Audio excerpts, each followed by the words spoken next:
नमस्कार दोस्तों, आप देख रहे हैं ग्लोब डिकोड। आज हम बात करेंगे एक ऐसे देश की जो इस समय अंदर से हिल चुका है। ईरान। महंगाई, बेरोजगारी, पानी की कमी, जनता के विरोध और सरकार के कड़े कदम। सवाल यह है, क्या ईरान किसी बड़े बदलाव की ओर बढ़ रहा है? आज की इस वीडियो में हम ईरान की मौजूदा स्थिति को आसान भाषा में समझेंगे। जड़ कहां से शुरू हुई? 1979 से पहले यहाँ शाह ऑफ ईरान की सरकार थी जो अमेरिका के करीबी मानी जाती थी। लोगों को लगा कि देश के ऊपर विदेशी असर ज्यादा पड़ रहा है, अमीरी और गरीबी में फर्क बढ़ रहा है। 1979 में इस्लामिक क्रांति होती है।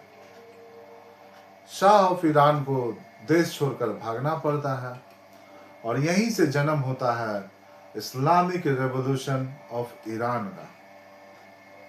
जी हाँ, इस्लामिक रेवोल्यूशन ऑफ ईरान का जन्म यहीं से होता है और यही है अमेरिका और ईरान के जंग की वजह, अमेरिका और ईरान के दुश्मनी की वजह। जंग तो नहीं कहेंगे, अमेरिका ईरान के दुश्मनी की वजह। अब देखिए, ईरान में राष्ट्रपति होता है, ईरान में पार्लियामेंट होता है, ईरान में चुनाव होते हैं, लेकिन अंतिम फैसला सुप्रीम लीडर करता है। जनता वोट तो देती है, जनता चुनाव में हिस्सा लेती है, जनता वोट भी देती है, लेकिन अंतिम निर्णय सुप्रीम लीडर का होता है। रहबर, जिनको कि रहबर कहते हैं सुप्रीम लीडर को, रहबर का मतलब ही सुप्रीम लीडर है। सुप्रीम लीडर, अब देखिए सुप्रीम लीडर क्या है। सुप्रीम लीडर सेना को कंट्रोल करता है, सुप्रीम लीडर कोर्ट को कंट्रोल करता है, सुप्रीम लीडर मीडिया को कंट्रोल करता है। अमेरिका चाहता है कि ईरान परमाणु हथियार न बनाए, मिडिल ईस्ट में दखल न दे, लेकिन ईरान कहता है कि ये उसके अपने देश का निजी मामला है, परमाणु हथियार बनाना न बनाना। अमेरिका ने ईरान पर सैंक्शन लगाया, आर्थिक सैंक्शन लगा दिए, तेल सैंक्शन लगा दिया, तेल नहीं बेच सकता है। बैंकिंग सिस्टम पर पाबंद लगा दिए गए। इसका असर सीधे जनता पर पड़ा है, सीधे जनता पर। ईरान कहता है कि परमाणु ऊर्जा बिजली घर और रिसर्च के लिए बनाना है, लेकिन अमेरिका इजराइल को डर है कि अगर ईरान के पास परमाणु हथियार आ गया या परमाणु हथियार बना लिया तो मिडिल ईस्ट में फिर अस्थिरता होगी। आज ईरान की सबसे बड़ी समस्या है उसकी अर्थव्यवस्था। जी, इकोनॉमी उनकी सबसे बड़ी समस्या है। महंगाई बहुत ज्यादा है, बेरोजगारी बढ़ रही है, पानी और बिजली की कमी है। एक आम ईरानी कहता है, हम राजनीति नहीं चाहते हैं, हम एक सिंपल सी जिंदगी जीना चाहते हैं। लेकिन सरकार और दुनिया की लड़ाई का बोझ आम नागरिक उठा रहा है। पिछले कुछ सालों में ईरान में कई बड़े प्रदर्शन हुए हैं। लोगों की मांग है कि महंगाई कम हो, आजादी मिले, इंटरनेट बंद ना हो। सरकार का जवाब क्या है? गिरफ्तारियां, इंटरनेट बंद, सख्त कार्रवाई। इससे सरकार और जनता के बीच और दूरी बढ़ गई। ईरान और इजराइल सीधे युद्ध में तो नहीं है, लेकिन प्रॉक्सी वार तो चल ही रहा है।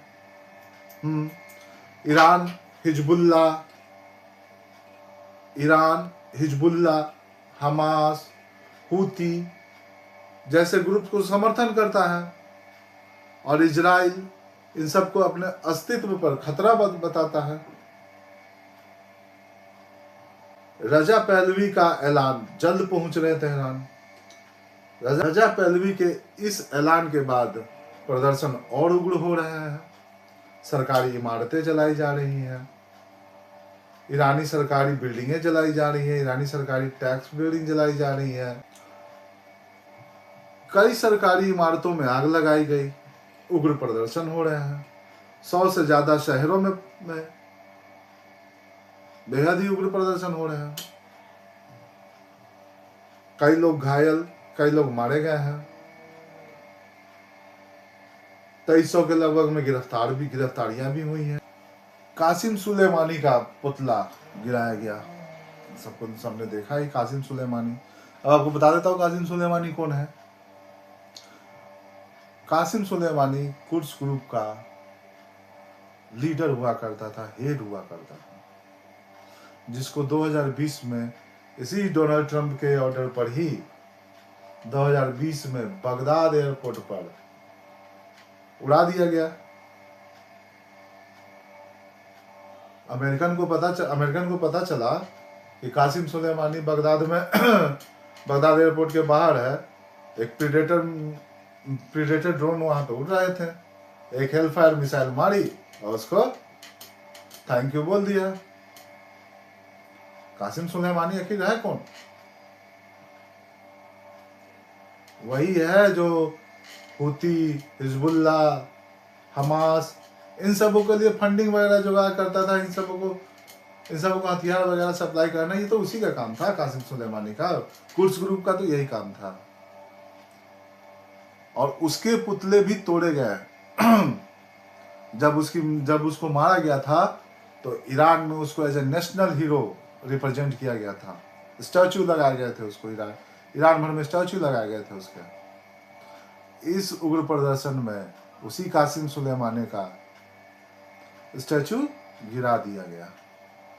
जी, अब देखिए कि ईरान के सामने 3 रास्ते हैं।